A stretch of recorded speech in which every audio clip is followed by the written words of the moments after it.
श्री स्वामी समर्थ. मी एक तुम्हाला गोष्ट सांगणार आहे.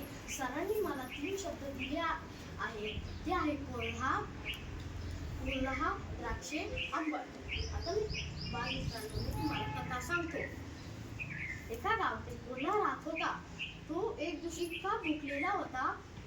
तो फिरत होता. त्याला एका झाडावर द्राक्ष सापडले.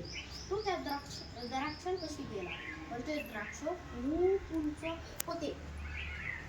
तो म्हटला, चला जाऊ दे, मी उडी मारून ते घेऊ शकतो.